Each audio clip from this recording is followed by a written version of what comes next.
You are watching the DocTalk show. So welcome back from the break. And once again, this is the DocTalk show. If you've just joined us, we are discussing HPV vaccination, which is vaccination against cervical cancer.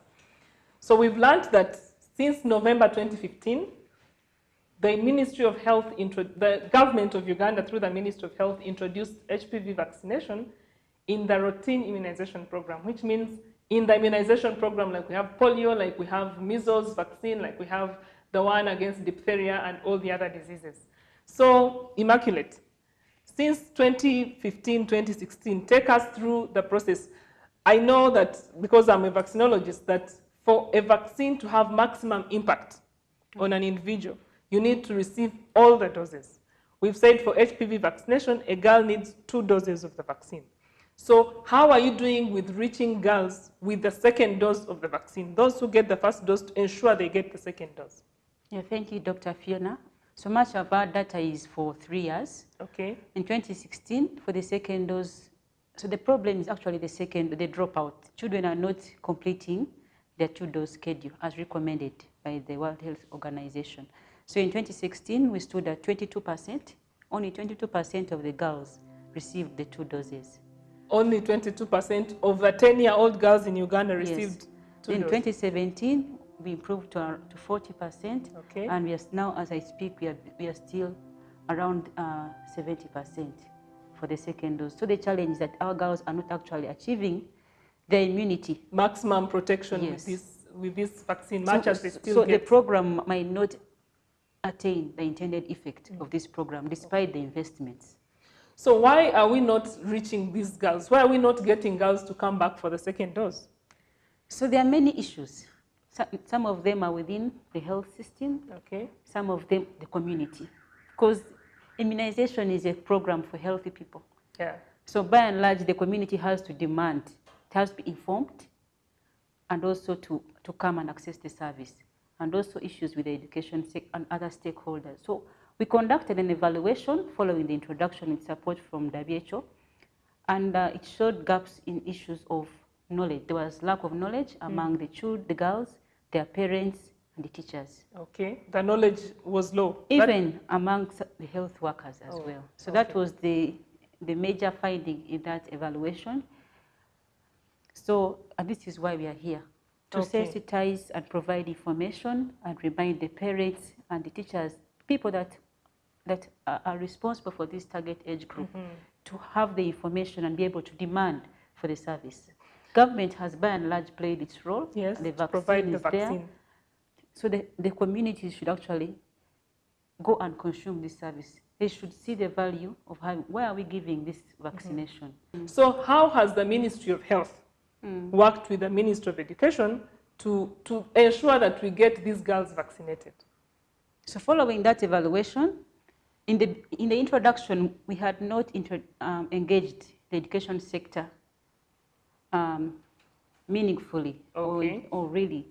It was just more of the launch and more of ceremonial, but not into the strategy and how we do the operational immunization. So this time around, we developed a plan, a strategy in partnership with the Ministry of Education, and with support from Gavi, we are going to roll it out nationwide. And the strategy is basically promoting mapping of all the schools, government, private, primary schools. To ensure that we know where all of them are. Existing service point. Okay. Each school should be linked to a facility or a post, and ensure that each year at least it's reached twice and the girls receive their 2 doses. That is the main deliverable from that strategy, promoting linkage between the education sector and the health sector at the point of service. I know here in Uganda, 1 dose of HPV vaccine is 100,000 doses, 100,000 shillings in the private sector. That is 1 dose. And we have said a girl needs 2 doses. So we are talking of 200,000. And we have talked of you have to leave home, the parent has to make time. And these are parents who, to me, care about the health of their children. So we have lots of myths and misconceptions with this HPV vaccine. I have personally seen on Ugandan social media things about that this vaccine causes infertility. We are trying to prevent population growth, so introducing this vaccine into the system as part of family planning. What do you have to say about that? So what I have to say is that this vaccine is WHO pre-qualified, and by the way, this vaccine has no antibiotic in it, has no preservative. Unlike other vaccines that have stabilizers, this one has no antibiotic in it, it has no stabilizer. So it's just a replica of the DNA, and it's not a live vaccine. Okay. It is just particles. I think it's important for us to So I don't know where the contraceptive is. This one is a vaccine with no single preservative in it, not even an antibiotic to maintain it staying back in the cold chain. It is that plain. Okay, thank you very much. And because it's a single dose vial where I will not even mix and with something else and give another child. It is 1 vial per girl.